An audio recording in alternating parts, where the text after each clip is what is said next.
ship pulled into the port of Valletta. 6 days earlier, on the 8th of June, the USS Liberty had been attacked.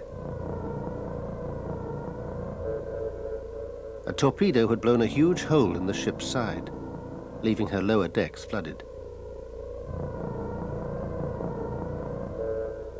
Everybody in the space that I worked in died, except me. Lost too was some of America's most sensitive electronic intelligence equipment, because the Liberty was a spy ship.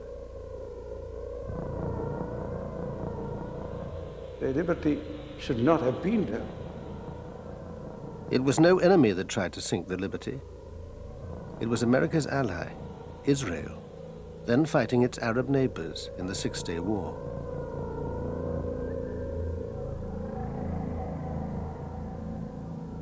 The survivors have always said the attack was no accident. We were well known, and the attack was obviously deliberate. I consider it just cold-blooded murder of American sailors that day. Yet Israel insists it was a tragic case of mistaken identity. It's very embarrassing for a military force like the Israeli Defense Forces to make such a blunder, no doubt. But we admit our mistake. That does not mean that there was any intention or any conspiracy or anything of the sort. But the men of the Liberty claim there was a conspiracy and that it's been covered up for 35 years. If it was an accident, it was the best planned accident I've ever heard of.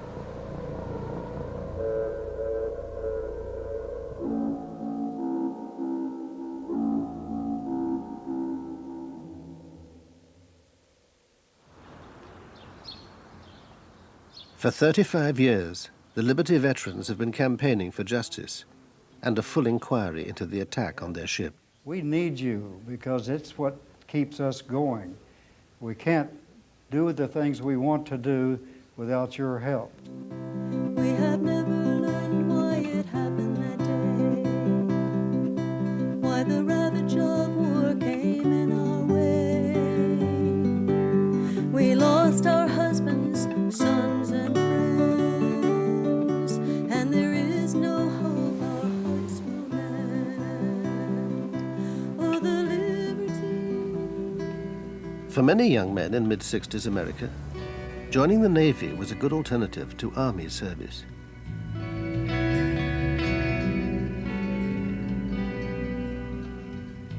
It was kind of funny. I didn't want to go. It was Vietnam. My friends were coming back in body bags, and I put it off for a month. I got a second notice, and I figured I better do something, and I went and enlisted in the Navy, and went into the Navy, and 13 weeks later after boot camp, I got onto the USS Liberty. Rankowski didn't yet know it, but the Liberty would also be on her way to war. While America was distracted by Vietnam, the Soviet Union was extending its influence in the Middle East. It backed radical governments in Syria and Egypt, whose president, Gamal Abdel Nasser, had become the Arab world's chief spokesman in its struggle with Israel. Egypt was under enormous pressure at the time, pressure by the Arab partners.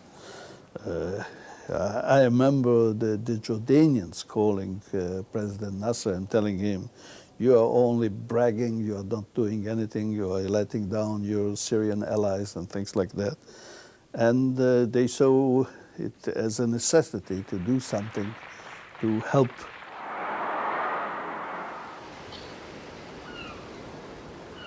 Meanwhile, the USS Liberty had crossed the Atlantic and put in at the West African port of Abidjan. Some of the sailors were on leave and busy with their home movie cameras.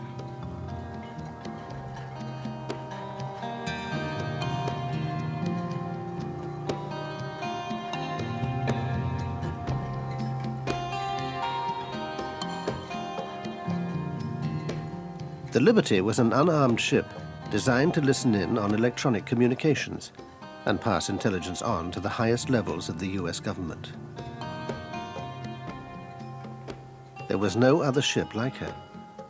Her decks bristled with 45 antennas, and below were dozens of communications analysts and translators.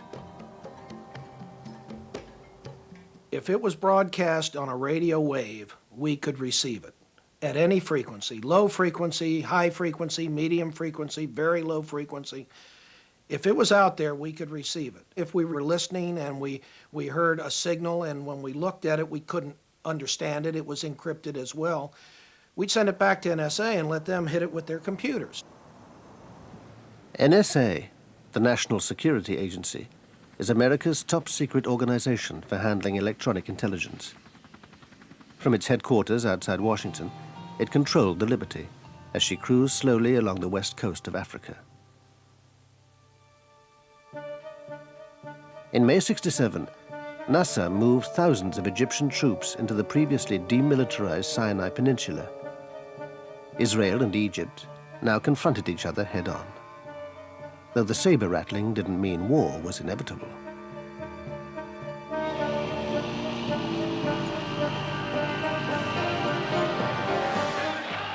Then Nasser raised the stakes. He closed the Straits of Tiran, cutting off the Israeli port of Eilat. Israel saw this as an act of war and began to mobilize. In fact, Hawks and the Israeli government had been waiting for a showdown with the Arabs. Both sides now prepared for war. Soon to be caught up in this was the USS Liberty. Her commander, William L. McGonigal, had been in the Navy since World War II. The crew included highly trained code breakers and radio experts, like Dave Lewis.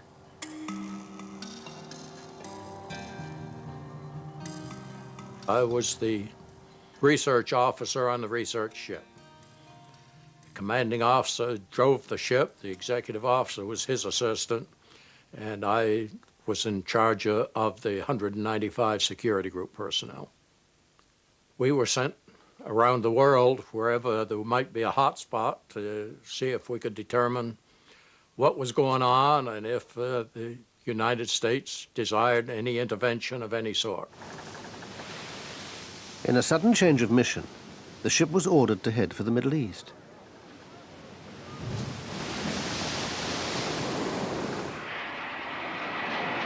Early on the morning of Monday, the 5th of June, Israel went to war. Its planes pounded airfields in Sinai and the Suez Canal zone, destroying most of Egypt's air force.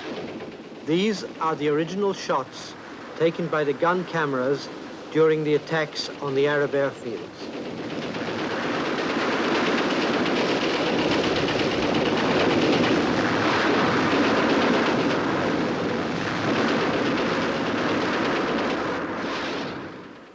The fact is that they didn't have a clue when we came on. They were completely caught by surprise. They were having breakfast, or immediately after breakfast, some coffee, and boof, up we came on 9 airfields, 2 in the Sinai, 5 in Egypt, and 2 in Upper Egypt.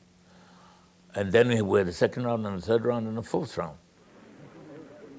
The Liberty was approaching a scene of total Israeli victory. On the 3rd day of the war, they'd taken the West Bank. But the big prize was the capture of Jerusalem's old city. I was elated when I heard it. Jerusalem, every Jew prays, I think, every day next year in Jerusalem. That evening, the Liberty arrived at her destination, off the Sinai coast.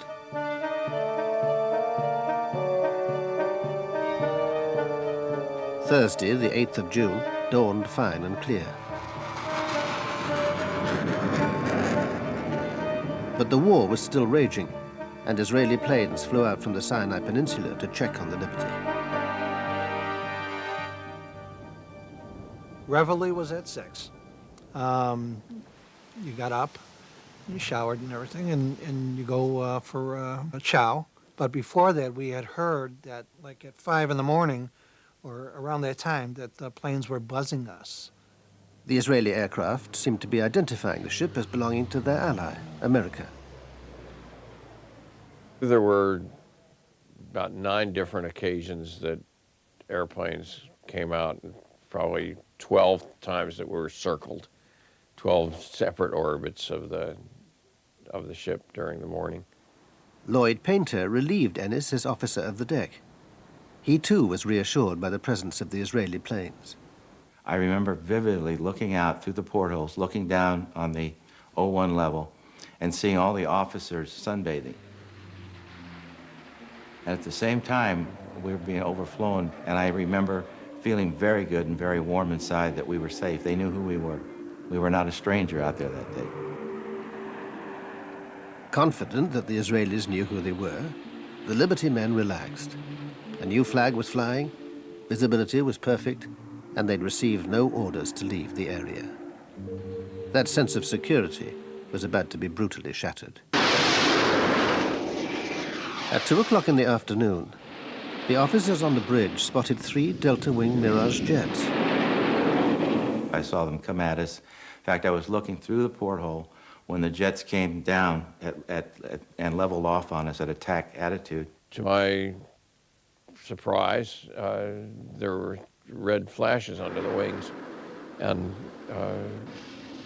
missiles, rockets started hitting the ship. But the portholes were blown out instantly. Mine in my chest, the fellow next to me got it in his face, and we all went down on the deck with the force of the concussion from the glass. The next thing I heard down in my space was a panicky announcement on the loudspeaker 1MC. General quarters, this is no drill. General quarters, ship is under attack. And you hear ping, ping, ping, ping. The decks above were being shredded. Attempts to send an SOS message failed. The Liberty's frequencies were being jammed. You'd have to know what frequencies we were going to come up on. To know that, you'd have to know that we were an American ship. If you knew we were an American ship, you knew what frequencies we were going to be on because you knew what the fleet frequencies were. Duh, hello. The attackers knew their target, but they were keeping their own identity well hidden. During the attack, no one saw any markings, and some of the men have told me later that they made a special effort to identify them, and they swear that there were no markings, that these airplanes were unmarked. They took out all of our transmitting antennas and shortly thereafter deposited napalm on the deck. It appeared to me that it was the intent of the attacker to take out all communications and keep all people off deck so they couldn't reestablish any sort of antennas or communication system. If it was an accident, it was the best planned accident I've ever heard of. The only reason we got the SOS out was because my crazy troops were climbing the antenna string and long wires while they were being shot at. At the end of the air attack, 8 men were dead and 75 injured. But the worst was yet to come. We immediately cast off our lines and rushed out. I at least didn't know why. The sea was very calm and a bright day. I think it was around midday, or maybe a little before that, but around midday. And only on the way we were told there was an unknown vessel to the south of us, or southwest of us, and we sped over in that direction. Very soon we did see a ship, clearly a naval vessel. The last thing I remember is the captain on the intercom system saying, "Stand by for torpedo attack, starboard side." Down below the waterline, the men in the engine room got ready to die. Torpedoes coming in, it's going to open that boiler up, and you're going to die instantly. It's going to be like an atomic bomb, because that cold water, when that cold water hits that boiler, it's operating at full, there's just no hope. So all of us 19-year-olds, the best place to be is right there. You're going to get it. You're going to give it up right then and there. So torpedo attack, we waited, and they said it went by. And this went on like 3 different times, 4 different times. The torpedo is simply dropped into the water. You lose sight of it for a minute. And then you see the wake, and it was going straight for the ship, and we were sure that our torpedo was the one that hit. It hit, and it lifted the ship right out of the water and put it down, and we started to list 10 degrees. But it was a slow list, and it was going. And I said, my God, we're going to flip over. I was one of the fortunate ones. A temporary bulkhead wrapped itself around me, and the heat of the torpedo exploded all of the paint onto my skin. So I was black, but it was all superficial. Lost both eardrums, got my eyes burnt a little, but I survived. Almost all of the troops within 20 feet of me were killed instantly. We just went back to work and prayed that this thing was not going to flip over or was going to go down, and it didn't. That's about it for now. The Liberty was now paralyzed, her power and steering control lost. But her desperate SOS message had been picked up by the American 6th Fleet, 500 miles away off Crete. Retaliation was ordered for the attack. On the USS America, 2 bombers were readied while their fighter escort was launched. Those aircraft were brought forward, and I believe they were launched before we went into Condition November. Condition November meant that nuclear-armed A-4 bombers were to be used. Incredibly, the US was about to launch a nuclear strike against Egypt, the Liberty's presumed attacker. One of them was taxied forward to Cat 1, and it was it had like a shroud around the underside of the fuselage, and it had Marine guards escorting the A4. So that was a very unusual experience. I've never seen anything like that. There was a flash message, as I recall, from one of the carriers that said they had launched ready aircraft. The launching of ready aircraft, you understand, that is typically nuclear-armed aircraft. Cairo was about to be incinerated. The US Embassy was told that an attack was coming. Richard Parker was the political consul. There was this message that the Navy was preparing to retaliate against Egypt for the attack on the Liberty. They thought that it was the Egyptians who attacked it. They were preparing to attack Egypt in response. A few minutes later, Tony Hart passed a Pentagon message through to the Navy. Recall the aircraft. My first thought was, as well, we don't want to do mushroom clouds. The recall probably is to rearm the aircraft. About 10 minutes later, the USS America and Washington were connected by voice link. The Defense Secretary himself came on the line. McNamara directed Comm 6 Fleet to recall the aircraft, and Comm 6 Fleet said, "Are you sure?" And he said, "Absolutely certain. Recall the aircraft." The attack on the Liberty had triggered an extraordinary response. Nuclear-armed planes had been on their way to Cairo. A nuclear strike had been minutes away and had only just been averted. But it seems McNamara was also unwilling to send aircraft directly to help the Liberty.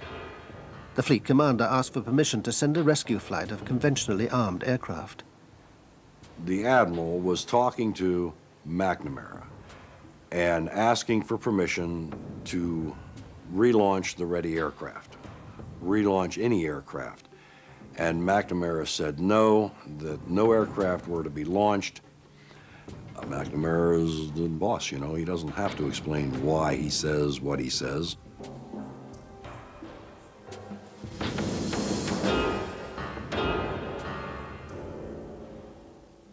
Dave Lewis heard from another officer about McNamara's dealings with the 6th Fleet. I'm Admiral Larry Geis, the commander of Task Force 60. He was very upset. He told me he knew it was going to be hushed up, and I wasn't to say anything about it, but he had to get it off his chest.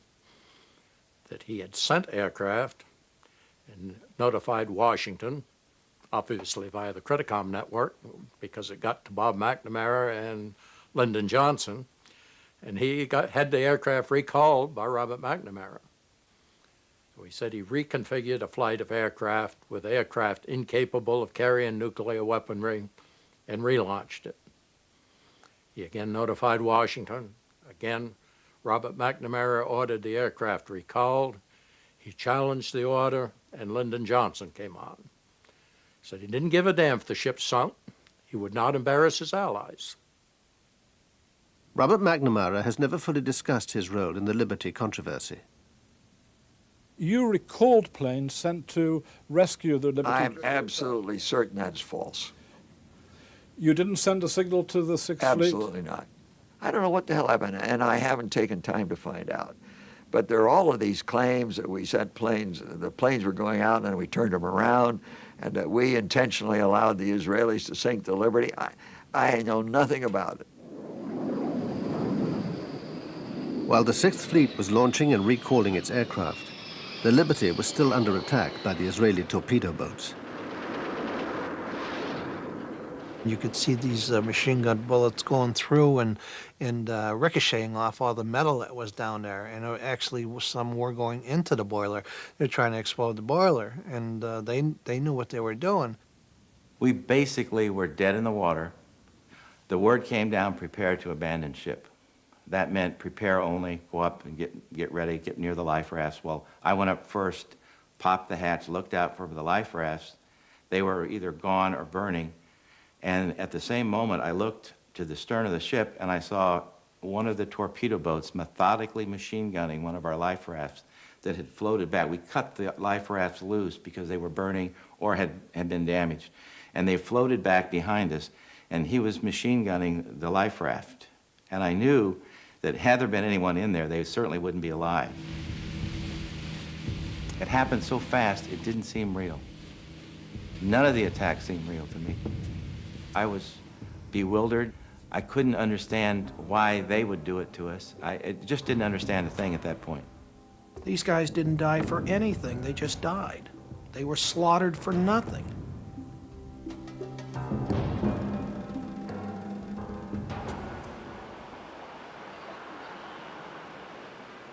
The assault was over, but the cover-up was about to begin.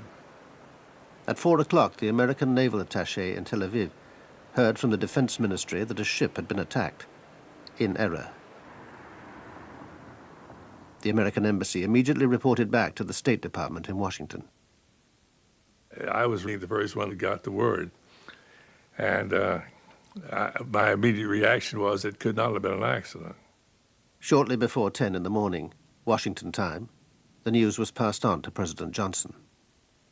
He was rather inclined to agree with my view was that it had to have been an intended attack. Johnson's belief that the attack was deliberate is preserved in the minutes of a White House meeting the following day. Also present was the CIA Director, Richard Helms. And I know that for the first 24 hours, the president was furious that something like this had gone on. Whatever Johnson's inner circle thought privately, officially they accepted Israel's apologies and its explanation. Everybody seemed to be a little appalled at the Israelis, but this was not reflected in the public positions that the collective group had outside that room. And I think we were overprotective of the Israelis at that point. I think the feeling was that the pressure, political pressure, would be too much, and they were just going to let it go. That and thought maybe it would just go away. As a matter of fact, he said to me, standing in the cabinet room one day, "Have you looked at the New York Times? The attack on that American ship is on page 29, when it should have been on the front page." And then I guess various people got at him and so forth, and he changed his mind. But or I don't think he changed his mind, he just changed his actions. President Johnson's public stance allowed Israel also to cover up the attack. Israel has always maintained that it was a series of mistakes. None of the former fighter pilots would agree to speak, but one of the torpedo boat sailors gave us his account. We were inexperienced at the time. We were probably a little trigger happy, and it was a war zone. No one should have been there, and anybody who is there is doing it at his own risk. Israel admits the reconnaissance planes had identified the Liberty during the morning. The Air Force notified Naval HQ in Haifa, where the ship's position was marked on a combat information map. Later that morning, Navy HQ received reports of the Sinai coast being shelled from the sea. But by this time, say the Israelis, the Liberty had been erased from their naval map. When the patrol boats went to find the source of the alleged shelling, the only ship they found there was the Liberty. Then the patrol boats misread the mystery ship's speed on their radar. They thought it was making 28 knots, so could only be an enemy warship. The way you do it is by taking the direction and distance from the radar to the target on the radar screen. And if you do it for a short period, for just several minutes, the differences in the speed can be fantastic. Anything between going backwards and 30 knots forward. So that's a very normal mistake. And so the Air Force was summoned to catch the fast-moving target. Then, says Israel, the sailors made another fatal mistake, confusing the ship with the El Qusair, an Egyptian transport vessel half the Liberty's size. It looked very similar to the El Qusair. There were some differences, and again, you have to remember that she had already been fired upon by the airplanes. This was when word of the attack first reached the head of the Navy, who happened to be Udi Arel's father. He'd been at Haifa Harbor, out of radio contact, and had just got back to Navy HQ. Of course I was furious. The minute she was torpedoed, and it was clear to me, actually, that she couldn't have made 28 knots. So I actually immediately ordered definite identification. And then he reported that the flag was going up, was being hoisted. And then his first identification was Soviet. I said, oh my God. Come closer. He came closer and he identified her as an American ship. Whatever the ship's identity, the Israelis vehemently denied that they'd ever fire at life rafts in the water. I don't believe it. I never saw such a thing. There was nothing even resembling a life raft, and we certainly didn't shoot at it. We are taking part of the blame, but only part of the blame. We made most of the mistakes. They made many mistakes on the spot, and by the fact that the Liberty should not have been there. But the evidence points to Israel knowing the ship's identity and wanting it sunk fast. This U.S. Air Force intelligence analyst was following radio intercepts of the attack. His work was top secret, so his identity is disguised. I've been living with the thought of what happened for a long time. Eventually, over the years, I tried to put it out of my mind. I felt that it was important that I indicate what I feel is the truth, that this was an intentional attack on this ship. They knew they were attacking an American ship. And the other thing that came through very clear throughout the day and through the transcripts that I read was the imperative insistence that this target be removed in totality and quickly. And when that did not happen, there was transmissions very indicative of frustration from the ground side, trying to sink this target and everybody with it immediately. The inescapable conclusion is that Israel wanted no one left to tell the tale.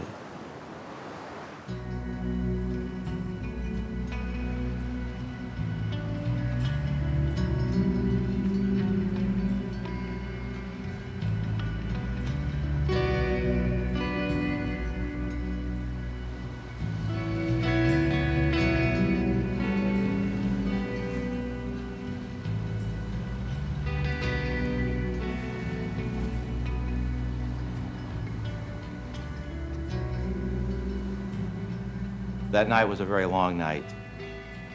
I'm thinking at that point, I hope we don't sink, because I knew the extent of the damage. I'd been down and taken a look at it, and I knew that we were in bad, bad shape. We had a lot of dead folks, a lot of gravely wounded folks on that ship, including the captain, who toward the end of the shift, toward the end of the 15 hours, had regained consciousness and was sitting up in his chair, but not saying much, just sat. Help was finally on its way. Ships from the 6th Fleet were steaming towards the Liberty and would reach her the next morning. It was quite a sight to see so much of a flotilla there, the carriers. We looked and we said, God, what a flotilla. Where the hell were you? Why didn't you come? And I mean, everybody aboard the ship said the same thing. The Liberty was now heading to Malta for emergency repairs. An important visitor was helicoptered aboard. Admiral Isaac Kidd was leading a naval inquiry into the attack. His behavior surprised the sailors. I thought he was a very strange person because he took his stars off and walked around, tried to walk around like a regular guy. You know, everybody knew who he was. But I thought that was rather strange. I didn't buy into that one real easy. He took his eagles off, and he says, well, guys, he says, you just pretend that I'm one of you guys now. Tell me all about it. So they told what they seen in that, and after a while, he put his pins back on, and he says, I don't want you guys talking about this at all to anybody, to your shipmates. Don't be giving any interviews here while we're in Malta. He says, anything that has to be told through your division officer, through your captain, don't be talking to your family about it. I mean, he was very specific. By this time, all the injured men had been taken aboard the rescue ships. I remember being hauled up into that helicopter in a basket that had been wrapped tightly around me from head to toe. The corpsman, not knowing which end was up, sat on my head all the way back. And all I could think of was what an ignominious way to die after having survived a torpedo attack.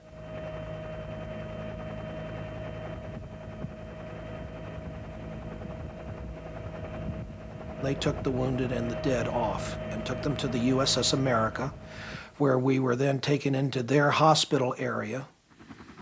That was when the Navy and the might of the United States Navy was really with us. Up until then, it hadn't been.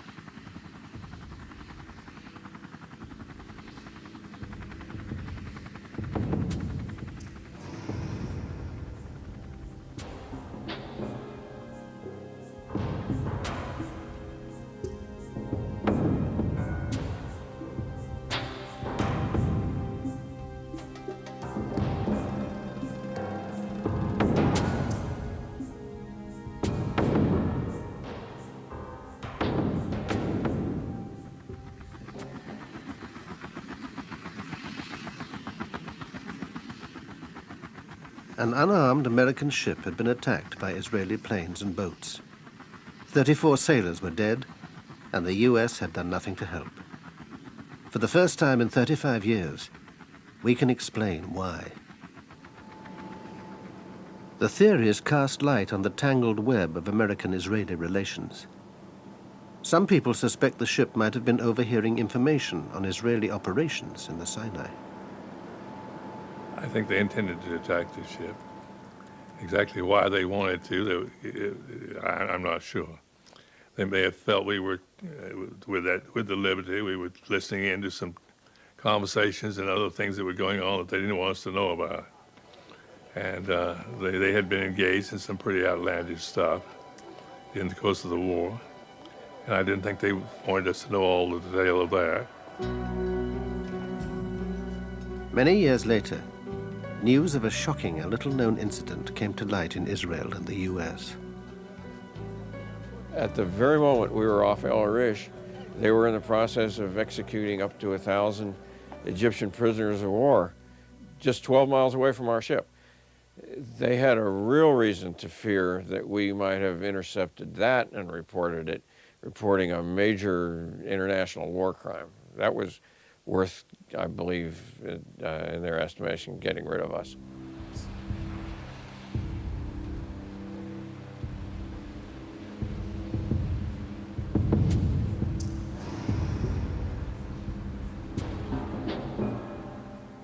But there's a broader theory, that the attack was intended to be blamed on Egypt and would therefore draw America into the war, and was carried out with the foreknowledge of certain people in Washington.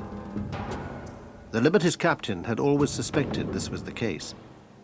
In 1997, at Arlington Cemetery, he broke his 30-year silence. For many years, I had wanted to believe that the attack on the Liberty was pure error. It appears to me that it was not a pure case of mistaken identity. Less than 2 years later, McGonigal himself would be buried at Arlington. Shortly before he died, he sent an open letter to President Clinton calling for Israel to acknowledge publicly that her armed forces had deliberately attacked the USS Liberty. Captain McGonigal was more than just a captain in the Navy. He was a friend. He was a sailor's captain. Towards the end of his life, McGonigal confided in his old friend, the chief engineer. Captain and I was real close, and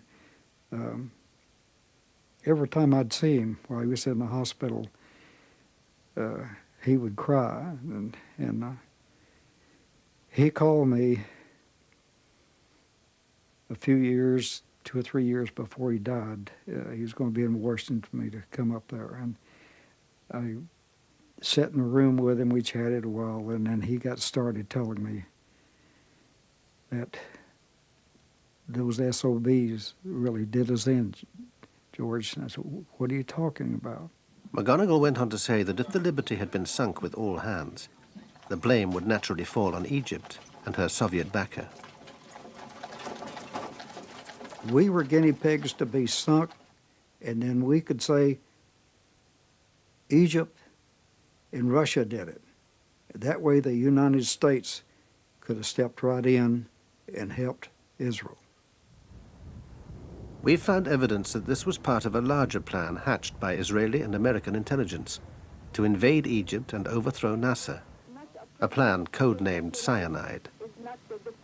A key figure was James Angleton, Israel's closest friend in the CIA, and unique beneficiary of a memorial from Mossad. Jim Ennis first came across cyanide almost by chance. I had gone to the LBJ library asking for, all Liberty documents, and this one-page paper came out of nowhere. Minutes from the 303 committee. The 303 committee was a secret group that used to meet at the old executive office building, round the corner from the White House. 303 committee was simply a device for examining covert operations of any kind and making a judgment on behalf of the president so he wouldn't be nailed with the thing if it failed. Here in April 1967, the committee met to discuss a sensitive Defense Department project. It would involve the Liberty with a highly risky submarine operation to help Israel. Scribbled on the minutes is a note: submarine within UAR waters, another term for Egypt. Especially the fact that this was in the Liberty file suggested that this had to do with the submarine that was near us and with cyanide and all the other things. Dave Lewis had also heard about cyanide. One of his officers had told him the ship was carrying secret documents in connection with a submarine project. He said, there are sealed orders in my safe for Project Cyanide that involves communication via submarine in case of war. That's all I know about it. The orders were never opened. When the attack took place, there wasn't time. So I don't know what they said. What connection could this mysterious submarine have had with the Liberty? And why was it being discussed a full 2 months in advance of the war? The operation is still so sensitive that we could get no comment from US or Israeli intelligence. Operation Sinai. If I heard about it, I heard so. What was it?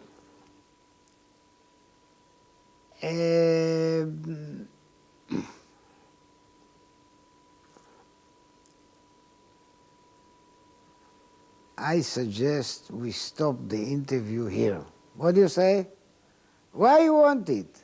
Why would you not be able to speak about Operation Cyanide? It's 34 years since.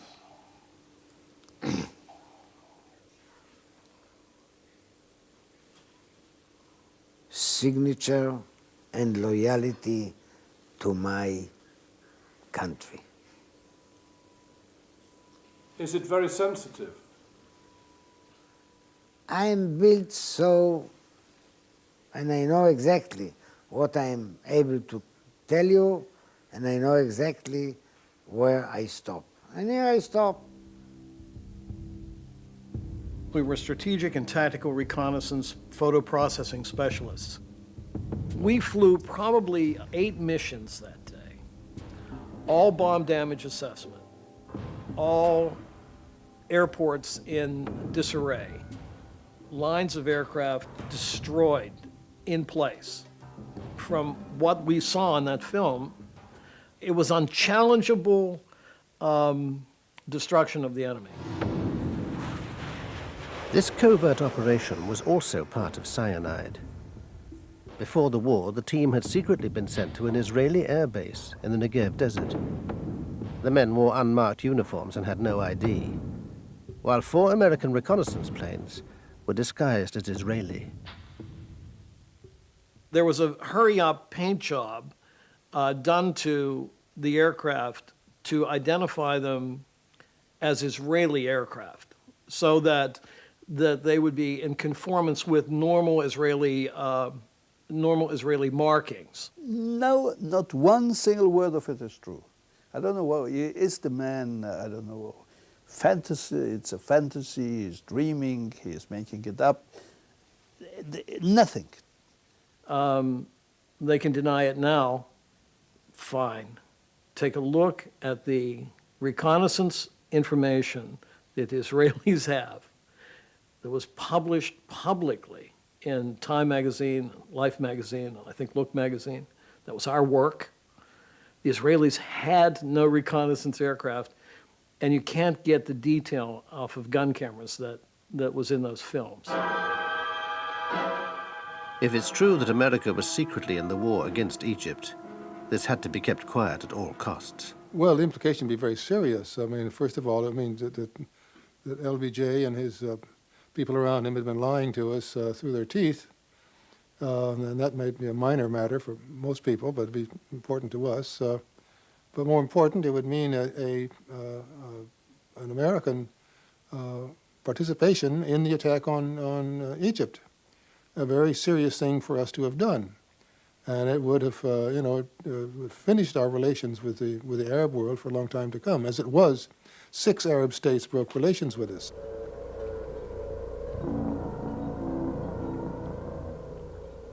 Whatever lies behind the attack, the human tragedy was that 34 young men were dead. Most were killed below decks, and their remains could only be removed when the Liberty finally arrived at Malta. By then, the bodies of 5 others had drifted out of the hole. Only when the dock was drained did the full horror of the destruction become apparent. I remember taking that photograph, and I remember seeing parts of bodies in the cables and wiring that were jammed around, especially in the top part. It seemed like on the overhead, a lot of parts of bodies were hanging there. It looked like a meat locker. We had to go down and start cleaning that up. In Malta, meanwhile, the Liberty men were alarmed by the way Admiral Kidd was steering the naval inquiry. He seemed to have made up his mind in advance and was ignoring crucial evidence. I testified about 3 major items that I had witnessed. One was the captain's condition. I also testified about the armor-piercing projectiles that had been sent through our ship. And I also testified about the machine gunning of the life rafts by the Israeli torpedo boats. I testified, like I said, for about 2.5, 3 hours. I didn't know until, I don't remember, months later, that much of my testimony was never recorded. Did Johnson order a cover-up? No, that I'm aware of. But people were sworn to secrecy. The naval inquiry is regarded by many as incomplete. You ask McNamara about those questions. I'm not going to answer those.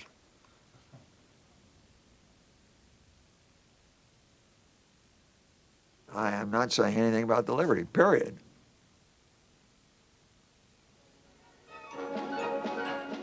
In Israel, it was soon business as usual. An inquiry attended by the Navy chief, Shlomo Arel, concluded that the attack was mainly due to a series of Israeli blunders. Despite this, nobody was charged or court-martialed. They didn't find anyone guilty of committing any crime or negligence or whatever. But this is, I don't want to make apologies for that, because it was outside my jurisdiction.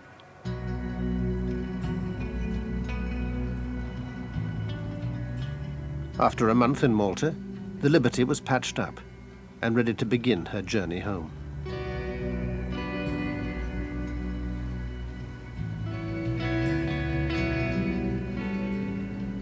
It was pretty eerie because we had to stand watches different times down where the torpedo had hit.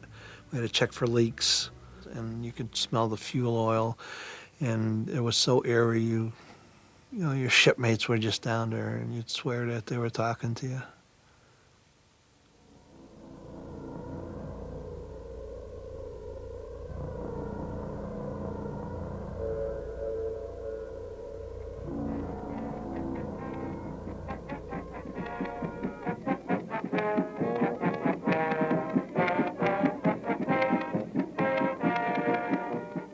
We arrived to fanfare, to local press, and Miss Norfolk, Miss Hospitality, Miss everybody.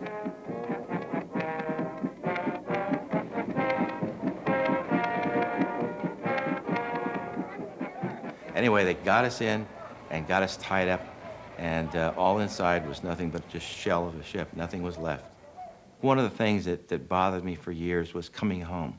I'd survived all that other stuff, but the coming home part and facing people who'd lost their loved ones, that was very difficult. Very, very difficult. The men had been ordered never to talk about the attack under threat of court-martial. Now the Navy scattered them, and no two were posted together. Even their medals were awarded secretively.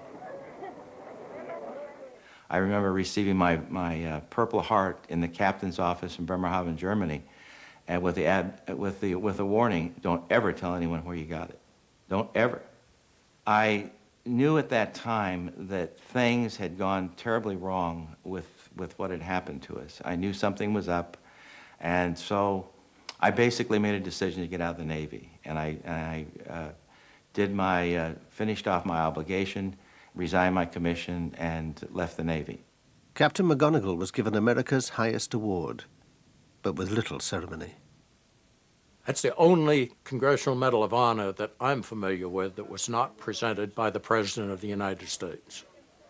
It's normal protocol for the President to present the CMH. It was presented by the Secretary of the Navy at the Navy Yard, a little base down in southeast Washington, rather than at the White House by the President. Well, certainly, I think it was the way that the Navy and the White House handled this was a travesty. Johnson didn't want this thing publicized. He thought it would harm relations with Israel and his relations with Jews in the United States. For Liberty, as you were commanding officer at that time. Thank you very much, sir. I witnessed a cover-up take place of the highest magnitude. I witnessed someone receiving the highest medal of the land, someone being promoted, someone given his choice of duty in the Navy for his silence. Nothing more, nothing less. And the silence paid off. The captain never stepped forward until the end of his life. And I only think what could have been if he'd have stepped forward in 1967. There's 34 guys that can't talk. And there's 34 families that need some answers. And there's the rest of the crew that needs some answers too. I really don't have any malice against the guys who pulled the triggers, because they were the guys that were given orders, do it, because if you don't do it, you're going to be in a lot of trouble.